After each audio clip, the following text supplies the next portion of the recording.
اعتکاف والوں کے لیے کچھ معمولات تجویز فرما دیں. اعتکاف والے کچھ معمولات ایسے ہیں جو پوری زندگی کرنے ہیں, وہ ابھی کر لیں تو پوری زندگی انشاءاللہ عادت پڑ جائے گی. اس ٹائم تکبیر اولیٰ کے ساتھ وہ تو پڑھنی پڑھنی ہے.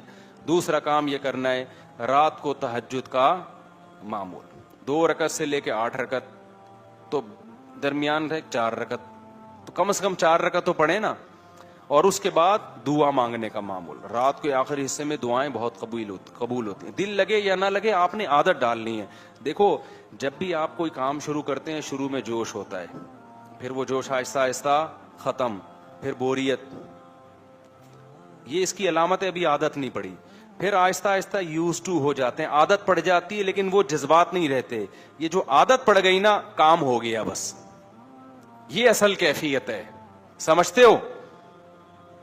تو جب بوریت ہونا شروع ہو جائے نا عبادت میں, تو عبادت کا ٹائم اب اصل میں اب شروع ہوا ہے, اور پھر اپنے آپ کو مجبور کر کے اس عبادت کی عادت ڈال دو, پھر اللہ آہستہ آہستہ وہی کیفیات دوبارہ بحال کر دے گا. تو رات کو روزانہ اٹھ کے آپ نے کچھ دیر اللہ کے سامنے راز و نیاز, اور دعا میں نے یوں نہیں مانگا کرو, یوں کرو, پتہ نہیں کدھر گھسا جا رہا ہوتا ہے. او بھائی تمیز سے جو سنت طریقہ ہے ایسے دعا مانگو, سمجھ رہے ہو؟ ہاتھ چہرے سے دور رکھو, اس طرح دعا مانگو, تو تمیز سے. تو اس طرح سے جو ہے دعا کی عادت ڈالو. اللہ سے وحشت اتنی ہے کہ اللہ کے سامنے ہاتھ اٹھانے کا دل نہیں کرتا, اللہ سے دعا مانگنے کا دل نہیں کرتا آج کے مسلمانوں. یہ تو وحشت ہے نا, اس وحشت کو دور کرو, عادت ڈالو اس کی دعا مانگنے کی. دوسرا کام کیا, ایک کام تو تہجد ہو گیا, دوسرا کام دعا. تیسرا کام صبح اور شام کی تسبیحات کی پابندی. 100 دفعہ درود شریف کوئی بھی جو آپ کو آسان لگے, 100 دفعہ استغفار کوئی سا بھی جو آپ کو آسان لگے, کچھ نہیں تو استغفر اللہ پڑھ لو, اور 100 دفعہ تیسرا کلمہ یا چوتھا کلمہ جس سے آپ کو مناسبت ہو. تیسرا کلمہ سبحان اللہ والحمد للہ ولا الہ الا اللہ واللہ اکبر, اور چوتھا کلمہ لا الہ الا اللہ وحدہ لا شریک لہ لہ الملک ولہ الحمد وہو علی کل شیء قدیر. یہ پڑھ لو, کچھ نہیں تو صرف لا الہ الا اللہ پڑھ لو. کیا پڑھ لو؟ کم سے کم 100 دفعہ صبح اور 100 دفعہ شام. زندگی بھر کا معمول بناؤ اس کو. اعتکاف میں تو عادت ڈالو سب سے پہلے. اور اگر 100 دفعہ درود شریف 100 دفعہ استغفار مشکل لگ رہا ہے تو 10 دفعہ درود شریف 10 دفعہ استغفار, اور پھر 100 دفعہ لا الہ الا اللہ یا سبحان اللہ والحمد للہ. سمجھتے ہو کہ نہیں سمجھتے؟ یہ زندگی بھر کے لیے معمول بناؤ. تیسرا کام, یہ 3 نمبر ہو گئے نا. چوتھا کام, روزانہ کم سے کم 1 پارہ تلاوت. ویسے تو اعتکاف میں زیادہ کرنا چاہیے, لیکن میں ایسا پیکج بتا رہا ہوں نا جو پوری زندگی جس پر عمل ہو سکے. کم سے کم کتنا؟ 1 پارہ. جو قرآن پڑھتے ہوئے اٹکتے بہت ہیں, بہت دیر لگتی ہے, تو وہ ٹائم فکس کر لیں کہ کم سے کم ہم نے آدھا گھنٹہ تلاوت کرنی ہے. آدھا مشکل لگ رہا ہے تو 20 منٹ. نبی صلی اللہ علیہ وسلم کو وہ عمل جو تھوڑا ہو لیکن کنٹینیو ہو وہ زیادہ پسند تھا اس عمل سے جو بہت زیادہ ہو لیکن کنٹینیو نہ ہو. تو آپ 20 منٹ کر لیں, آپ 15 منٹ تلاوت کر لیں, لیکن ڈیلی پابندی سے, چھوڑنی نہیں ہے پھر اس کو. بہتر تو یہ کہ آدھا گھنٹہ کریں کم از کم. سمجھتے ہو؟ اچھا, کتنے کام ہو گئے؟ 4 کام ہو گئے. 5واں کام آپ نے کیا کرنا ہے کہ جب تک اعتکاف میں ہے, رمضان میں ہے, تراویح تکبیر اولیٰ سے پڑھیں.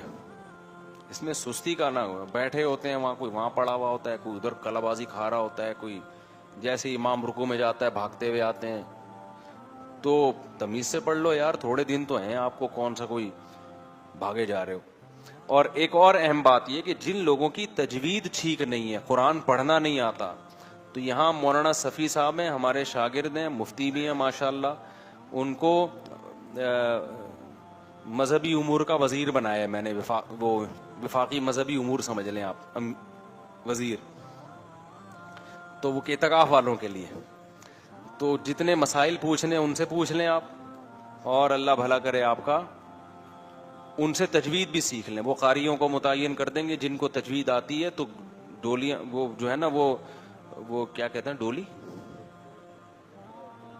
ٹولیاں, سوری, وہ ٹولیاں بنا کے بیٹھیں گے, تو جن کو قرآن پڑھنا نہیں آتا وہ اپنا قرآن اس دوران صحیح کر لیں. تو عام معمولات کیا ہیں؟ ایک تہجد ہے، ایک دعا ہے، ایک تلاوت ہے، صبح و شام کی تسبیحات، یہ تو لازمی کریں.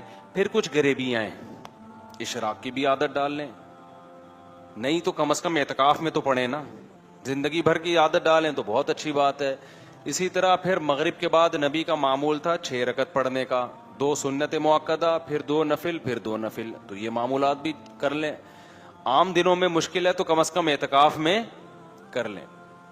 لیکن وہ جو پہلے والے معمولات ہیں وہ تو کوشش کریں زندگی بھر کے لیے بنا لیں. سمجھتا ہے کہ نہیں سمجھتا؟ اب میں جلدی مسائل بتاتا ہوں کن چیزوں سے اعتکاف ٹوٹ جاتا ہے. اعتکاف 2 چیزوں سے ٹوٹتا ہے، یا تو روزہ ٹوٹ گیا آپ کا، یا آپ مسجد سے بلا ضرورت باہر نکل گئے. ضرورت کیا ہے؟ صرف وضو کے لیے جا سکتے ہیں، غسل فرض ہو جائے تو فرض غسل کے لیے جا سکتے ہیں، بیت الخلا کے لیے جا سکتے ہیں، اور اگر کھانا لینے جانا چاہتے ہیں تو کھانا لے جانے کے لیے بھی جا سکتے ہیں، کھانا کھانے کے لیے بھی جا سکتے ہیں. سمجھتے ہو؟ کھانا کھانے جانا ہے جی، کھانا، اب تو یہاں کھانا آ رہا ہے، آپ کو ضرورت کیا کھانا کھانے کے لیے باہر جانے کی. لیکن اگر کسی کا نہیں ہے، کوئی کھچڑی کھانی ہے، اس نے یہاں نہیں مل رہی اس کو کھچڑی، پیٹ خراب ہو رہا ہے، تو وہ باہر بھی جا سکتا ہے. کسی بھی جب ضرورت کے لیے جائیں، جو میں نے ان ضرورتیں بیان کی ہیں، تو اس میں چلتے چلتے بات چیت بھی ہو سکتی ہے، رکنا نہیں ہے. سمجھتے ہو؟ رکنا نہیں. چلنے کے دوران جو بات ہو گئی تو ٹھیک ہے. بیت الخلا گئے، رش لگا ہوا ہے، بندہ آ ہی نہیں رہا، پولیس بلوا کے بھی دیکھ لی، نہیں نکل رہا، تو آپ کھڑے رہیں، اس سے آپ کا اعتکاف نہیں ٹوٹے گا، چونکہ وہ ٹائم انتظار میں گزر رہا ہے. تو اس دوران بات چیت بھی کر سکتے ہیں. بات چیت کی وجہ سے نہیں ٹھہرے ہوئے آپ، ٹھہرنے کی وجہ سے بات چیت کر رہے ہیں. واش روم مسجد کے اجتماعی ہوتے ہیں، ایک واش روم میں آپ کو نہیں سمجھ میں آ رہا یار یہ گندا واش روم ہے، دوسرا صاف ہے. ہوتا ہے بعض دفعہ اجتماعی جب نظم ہوتا ہے تو اس میں کچھ اونچ نیچ ہو جاتی ہے، تو آپ کا وہاں نہیں جانے کا موڈ ہو رہا آپ کا، تو آپ ٹھیک ہے، یہ بھی ایک شرعی مجبوری ہے. تو آپ کہیں نہیں بھائی میں اسی واش روم میں جاؤں گا، یہاں سے جب بندہ آئے گا تو میں جاؤں گا، ورنہ اس والے میں نہیں. بعض لوگ اس کا کموڈ کا استعمال کرتے ہیں، بعض دوسرے واش روم استعمال کرتے، تو یہ سب ضرورت میں داخل ہیں. مسئلہ یہ ہوتا ہے افطاری کر کے لوگ فوراً ہاتھ دھونے کے لیے وضو خانے میں چلے جاتے ہیں، تو ان کا اعتکاف ختم ہو جاتا ہے، کیونکہ ہاتھ دھونے کے لیے جانا کوئی شرعی ضرورت بولو نہیں ہے. ہاں آپ افطاری کر کے وضو کے لیے گئے، اسی دوران ہاتھ بھی دھو لیا آپ نے تو ٹھیک ہے. اسپیشل ٹوتھ برش یا ٹوتھ پیسٹ کرنے کے لیے آپ مسجد سے باہر نکلے، اعتکاف ٹوٹ جائے گا. نکلے وضو کے لیے، ہاتھ دھوئے، کلی کی، اس میں پھر برش بھی کر لیا تو ٹھیک ہے، کیونکہ یہ وضو کا کیا بن گیا؟ یہ حصہ بن گیا نا. مسواک کی، برش کر لیا، ٹوتھ پیسٹ کر لیا، اب یہ وضو کا حصہ بن گیا. سمجھتے کوئی نہیں سمجھتے؟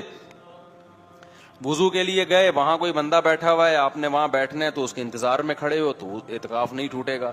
تو بلا وجہ جب بھی نکلو گے اعتکاف ٹوٹے گا، اور ضرورت سے نکلو گے تو اعتکاف نہیں ٹوٹے گا. اور ضرورتیں وہی ہیں جو میں نے بیان کر دی ہیں. سمجھتے ہو؟ آگے چلتے ہیں ہم. اگر اعتکاف کی حالت میں احتلام ہو جائے تو جیسے ہی آنکھ کھلے فوراً مسجد سے باہر نکلیں اور غسل کریں. ناپاکی کی حالت میں مسجد میں ٹھہرنا جائز نہیں. اس صورت میں بھی مسجد سے باہر نکلنے میں اعتکاف نہیں ٹوٹے گا. اچھا بھائی یہ اعتکاف کی حالت میں اگر نہانا ہو، نہیں اعتکاف میں نہیں نہا سکتے، فرض غسل کر سکتے ہیں، باقی جمعے کا کر سکتے ہیں نہیں کر سکتے، اس میں بڑا اختلاف ہے. احتیاط یہی ہے کہ نہ کریں، گھر سے تیزاب سے نہا کے آنا چاہیے تھا آپ لوگوں کو. باقی مسجدوں میں ایک انتظام یہ ہو رہا ہے کیونکہ گرمی میں پھر وہ جسم چپچپا ہو جاتا ہے، تو مسجدوں میں ہی ایسا انتظام ہو رہا ہے آج کل کہ وہیں غسل ہو اور وہیں پانی مسجد کو خراب بھی نہ کرے، وہیں جمع ہو جائے. تو انتظامیہ سے ہم بھی گزارش کریں گے کوئی ایسا سسٹم بنا دیا جائے تاکہ غسل بھی ہو جائے اور مسجد سے باہر نکلنے کی نوبت بھی نہ آئے اور مسجد خراب بھی نہ ہو غسل کی وجہ سے. ورنہ اتنا تو کر سکتے ہیں کہ سر دھو سکتے ہیں، سر باہر نکالیں اور پانی سے دھو دیں سر. پاؤں باہر نکالنے سے اعتکاف ٹوٹتا ہے، سر باہر نکالنے سے نہیں ٹوٹتا. اگر معتکف اگر کلی کرے، ہاتھ دھوئے، برش کرے، اس کے لیے مسجد سے باہر نکلے، نہیں نکل سکتا. معتکف کھانا افطاری خریدنے بازار جا سکتا ہے. غلطی سے اگر یا بھولے سے اگر مسجد سے نکل جائے تو اعتکاف ٹوٹ جائے گا. جی ہاں ٹوٹ جائے گا. حدیث میں آتا ہے میری امت پر خطا اور بھول معاف کر دیا گیا ہے. تو مطلب یہ کہ خطا سے یا بھولے سے کوئی کام ہو تو اس کا گناہ نہیں ملتا, یہ مطلب ہے اس حدیث کا. یہ مطلب نہیں ہے کہ اس کے جو شرعی حکام ہیں وہی نہیں متوجہ ہوتے. صرف روزے کے بارے میں حدیث میں کہ بھولے سے کھانے سے نہیں ٹوٹتا, باقی جتنی بھی جنایات ہیں وہ بھولے سے بھی ٹوٹ جاتی ہیں, یعنی اس پہ سزا ملتی ہے دنیا کی, آخرت کی نہیں, اور غلطی سے بھی. تو اگر آپ بھولے سے نکل گئے مسجد سے باہر کے یاد ہی نہیں تھا کہ میں اعتکاف میں آیا ہوا ہوں, تو اعتکاف کیا ہو جائے گا, ٹوٹ جائے گا. معتکف کھانا افطار یوں یا مسجد, اچھا اعتکاف ٹوٹ جائے تو کرے گا کیا آدمی, چلا جائے گھر.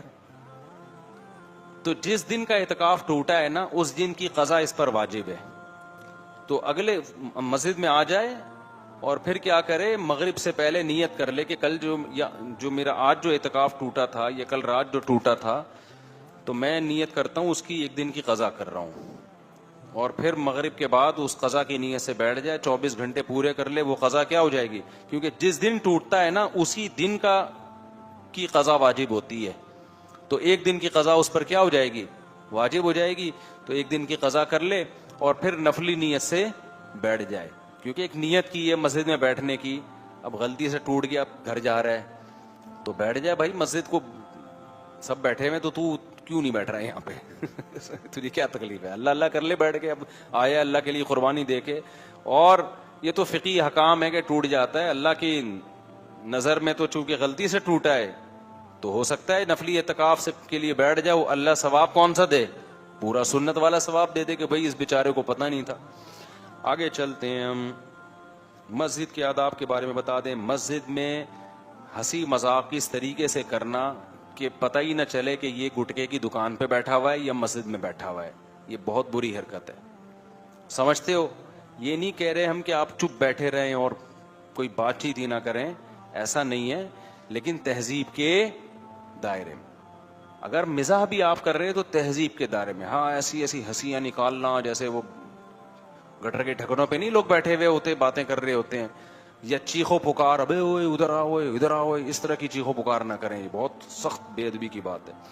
اچھا بھائی, بعض لوگوں کو سگریٹ پینے کی عادت ہو, وہ اعتکاف میں کیا کریں؟ مسجد کے اندر تو سگریٹ نہیں پی سکتے, ہمت کر کے سگریٹ سے بھی توبہ کر لیں, ایسی کی بولو تیسی, چھوڑ دو یار سگریٹ, کوئی ڈھنگ کی چیز نہیں ہے, دھواں نکلے گا, پھر بتا رہا ہوں میں, قبر میں بھی دھواں نکلے گا. تو